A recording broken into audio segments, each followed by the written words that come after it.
લોકસભા ચૂંટણીની તારીખોની જાહેરાત થઈ ચૂકી છે ત્યારે ગાંધીનગરના કલોલના સ્થાનિકોનો લોકસભા ચૂંટણી અંગે શું છે મૂડ તે અમારા સંવાદદાતાએ જાણવાનો પ્રયાસ કર્યો।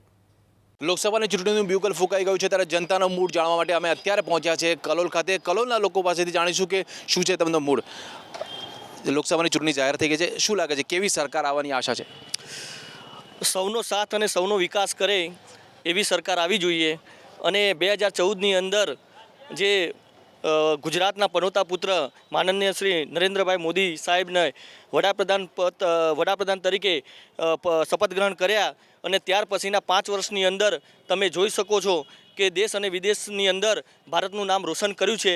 એટલે અમે તો જનતા તરીકે એવું જ ઈચ્છીએ છીએ કે નરેન્દ્ર મોદી જેવા વડાપ્રધાન ફરીથી ભારતના વડાપ્રધાન બને અને 2019માં પણ ભારતીય જનતા પાર્ટીના નરેન્દ્રભાઈ મોદીનો વિજય થાય તેવી અપેક્ષા રાખીએ છીએ। આપને શું લાગે છે રાહુલનો ફીવર પણ વધ્યો છે, લોકો રાહુલ તરફી યંગસ્ટર ખાસ જોડાયા છે, રાહુલની શક્યતા કેવી પીએમ તરીકે ચહેરાને?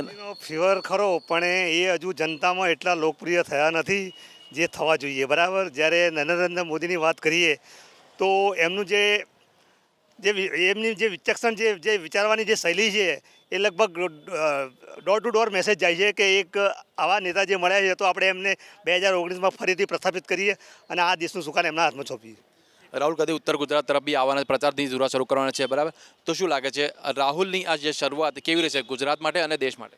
સાહેબ, ગુજરાતની અંદર તો નરેન્દ્રભાઈનું પોતાનું વતન છે એટલે રાહુલ ગાંધી આવે યા કોઈ પણ આવે કોઈ ફરક પડતો નહીં। 26 બેઠક ગુજરાતની અંદર ભારતીય જનતા પાર્ટીની મળવાની છે, 100% સાચી। કારણ કે જે ભારત દેશ અને ગુજરાતે જે વિકાસ કર્યો છે એ આખી દુનિયા જોવે છે।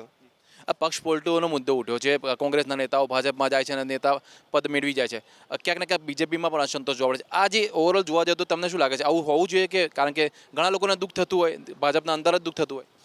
દુઃખમાં તો એવું છે ને અત્યારે જ્યાં સત્તા મળે છે ને કોંગ્રેસવાળાનો ઈરાદો જ એવો છે કે આપણે અત્યારે જે પ્રવાહ વહી રહ્યો છે એ પ્રવાહની અંદર ભાજપની અંદર ભળી જઈએ તો નરેન્દ્ર મોદીને બીજી વાર 10 વર્ષ પૂરો કરે। 60 વર્ષમાં જે કામ નહીં કર્યું એ વિકાસના આધારે 60 મહિનાની અંદર કામ કર્યું છે, એટલે ઘણો બધો વિકાસ થયો છે।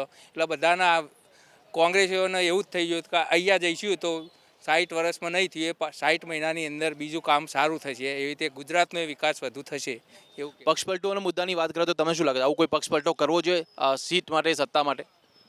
એવું કહેવું થોડું અઘરું છે કે સીટ ને સત્તા માટે તમે જેટલા બી પક્ષ પલટો કરે એમનો તમે સ્ટેટમેન્ટ જોશો તો એમણે એ વખતે એ જ વાત કરેલી છે કે ગુજરાતના પનોતા પુત્ર અને આર્મી સ્ટ્રોંગ થઈ છે એના આધારે એ લોકોએ સત્તાધારી પાર્ટીમાં આવવાની વાત કરી છે। અને બીજી એ વાત કરી હતી કે સત્તાધારી પાર્ટીમાં પ્રજાહિતના કામ આપણે વધારે સારી રીતે કરી શકીએ છીએ, એ મુદ્દો બી આપણે ભૂલવો ના જોઈએ। તમને પણ એવું લાગે છે કે કેન્દ્રમાં જો જે તે સરકાર હોય અને રાજ્યમાં પણ એ જ સત્તા સરકાર હોય, એ જ પક્ષની સરકાર હોય તો એનો ફાયદો રાજ્યને થતો હોય છે? એનો ફાયદો થાય જ ને, કેમ કે જો કેન્દ્રમાં સરકાર હોય તો રાજ્યમાં આપણી જો ભાજપની સરકાર અત્યારે કેન્દ્રમાં છે અને ગુજરાતમાં અત્યારે ભાજપની સરકાર છે, તો આ બંનેથી જો વિકાસના કામ લાગે કોઈ ગ્રાન્ટ પાસ કરાવી હોય તો પણ ત્યાંથી સરળતાથી પાસ થઈ શકે। વિકાસના કામો માટે ગ્રાન્ટ પાસ કરવાની વાત કરે। અન્ય મહત્વના મુદ્દાની જો વાત કરે તો કયા મુદ્દા પર ચૂંટણી રહેશે, કયા લોકસભાની ચૂંટણીનો મુદ્દો મુખ્ય કયો રહેશે, આપને શું લાગે છે? અત્યારે હાલ મુખ્ય મુદ્દો એ છે કે ભાઈ આપણા નરેન્દ્રભાઈએ જે વડાપ્રધાન ખરા એમને જે વિકાસની ગાથા ઉપર જે ચાલે છે ખરેખર મુખ્ય મુદ્દો વિકાસનો જ હોવો જોઈએ અને વિકાસથી જ કામ થવું જોઈએ। કોઈ પણ પક્ષ હોય બંને પક્ષમાંથી દરેક પક્ષનું લક્ષ્ય એ જ હોવું જોઈએ કે ભાઈ દેશનો વિકાસ કઈ રીતે થાય। મેઇન મહત્ત્વનું એ છે કે ભાઈ દેશનો વિકાસ બીજા બધા દેશો કરતાં આપણો દેશ કઈ રીતે આગળ નીકળે। આજ નરેન્દ્રભાઈ એ હેતુથી જ અત્યારે ચાલે છે, એટલે આપણે અત્યારે દરેકને સાથ સહકાર આપીને આપણા પનોતા પુત્ર નરેન્દ્રભાઈને દરેકે જીતાડી અને દેશનું રોશન બીજા દેશોમાં પણ થાય એ રીતે કામ કરવું જોઈએ। પહેલાંના રાહુલ ગાંધી અને અત્યારના રાહુલ ગાંધીમાં ઘણો ફરક છે, યુથ પણ તેમની સાથે જોડાયું છે અને ઘણા લોકો આકર્ષાય છે। રાહુલ લાગે છે કે રાહુલના કોંગ્રેસમાં આગળ આ રીતે આવવાથી કોંગ્રેસને ફાયદો થશે? રાહુલ ગાંધીને ફક્ત સરનેમનો ફાયદો છે, ગાંધી સરનેમનો, બાકી એમના ફેમિલી બેકગ્રાઉન્ડનો ફાયદો છે, બાકી વ્યક્તિગત રાહુલ ગાંધીના કોઈ નામનો કોઈ ફાયદો છે નહીં અને ભવિષ્યમાં બી આ વખત લોકસભાના ઇલેક્શનમાં બી એમને એમના પોતાના પર્સનલ નામનો કોઈ ફાયદો નહીં મળવાનો। વેપારી કદાચ જો મોંઘવારીનો મુદ્દો અથવા જીએસટીનો મુદ્દો એ પણ ક્યાંક ને ક્યાંક અસર કરી ગયો છે, કેટલી અસર જોવા મળશે?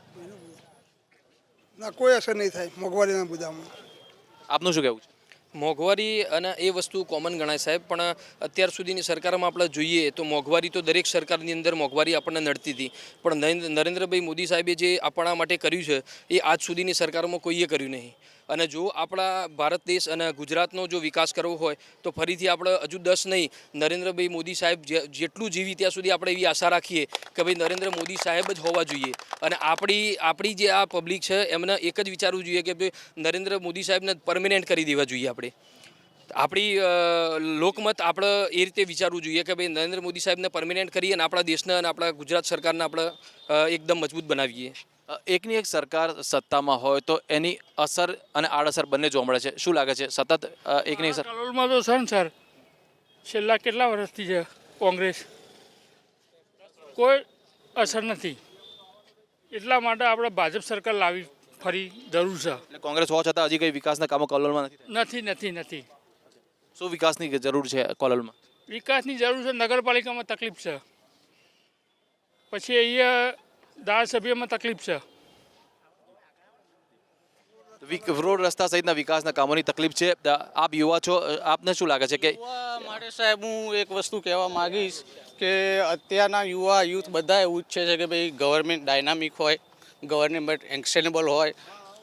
મારું એવું કહેવું છે કે ભાઈ કોઈ એવી ગવર્મેન્ટ હોય જો જે એક્શન લે.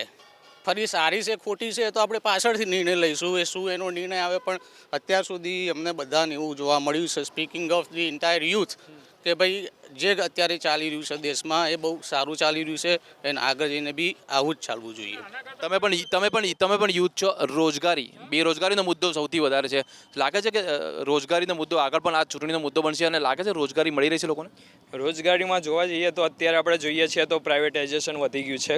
અને બીજી વસ્તુ વિચારવા જઈએ તો સરકાર પણ બધી જગ્યાએ પહોંચી શકાય એમ નથી. તો પ્રાઇવેટની અંદર નોકરી વધારવી એ એમની ફરજ છે અને સરકાર ઘણું ટ્રાય પણ કરી રહી છે. બીજી એક વસ્તુ જોવા જઈએ તો ફિટનેસની અંદર કડી જે છે એ કલોલથી આમ જોવા જઈએ તો આપણે મહેસાણા અને અમદાવાદની વચ્ચે કલોલ આવ્યું, તો પણ કડીની અંદર સ્વિમિંગ પુલની એવી ફેસિલિટી અવેલેબલ છે. અને જ્યારે કલોલની અંદર જોવા જઈએ તો સ્વિમિંગ પુલની ઘણા બધા અહીંયા જે સ્ટુડન્ટ છે, અમુક જે એલ્ડર છે, એ લોકોને સ્વિમિંગ માટે અહીંયાથી ગાંધીનગર જવું પડે છે કાં તો કડીમાં જવું પડે છે. તો એક જોવા જઈએ તો એની ફેસિલિટી અવેલેબલ હોવી જોઈએ. રાહુલ ગાંધી પણ ગુજરાત આવી રહ્યા છે, ત્યારે તેની અસર શું જોવા મળશે? એ ચૂંટણી પ્રચારનો પ્રારંભ કરી રહ્યા છે. એમની અસર કોઈ જોવા નહીં મળે. આખા ભારતની અંદર અત્યારે સિર્ફ મોદી લહેર છે. અને જે રીતે ભારતની એરફોર્સે જે રીતે પાકિસ્તાનની અંદર જઈને આતંકીઓનો સફાયો કર્યો એ પછી તો આખા દેશનું વાતાવરણ બદલાઈ ગયું છે. અને લોકો પણ હવે કહેવા માગે છે કે વિરોધીઓનો નાશ કરે એવા વડાપ્રધાન જોઈએ. એટલે આ વખતે ચોક્કસપણે હું કહી શકું કે 2019ની અંદર નરેન્દ્ર મોદી સાહેબનો ભવ્ય વિજય થશે. અને રાહુલ ગાંધી ગમે એટલી જાહેર સભાઓ કરી લે પરંતુ તેમને કોઈ સ્વીકારશે નહીં. એ હમણાં તમે જોયું કે રાહુલ ગાંધી પોતે કંઈ કરી ના શક્યા તો તેમને પ્રિયંકાને તેમની બહેનને મેદાનમાં ઉતારવા પડી. પણ અત્યારે તમે જોઈ શકો છો કે તેનો પણ કોઈ તેમને રાજકીય લાભ થયેલો જોવા મળતો નથી. આપ સિનિયર સિટીઝન છો, શું લાગે છે આ સરકાર જે છે એ બરકરાર રહેવી જોઈએ કે પછી નવી સરકારની જરૂર છે? અત્યારે તો સરકાર આ રહે તો બહુ સારું છે, કારણ કે આ જે કરે છે બહુ સારું કરે છે અને સરસ રીતે રાજ ચલાવે એ બહુ સારું. તો કલોલની જનતાનો મૂળ જાણ્યો અને આ રીતે અન્ય વિસ્તારોની પણ મુલાકાત લઈશું. આ કલોલની જનતા સાથે જાણ્યું કે શું સરકાર પાસે અપેક્ષાઓ છે, આશાઓ છે. કેમેરામેન જયરામ રબારી સાથે હું વિશાલ કાલાણી, ABP અસ્મિતા, કલોલ.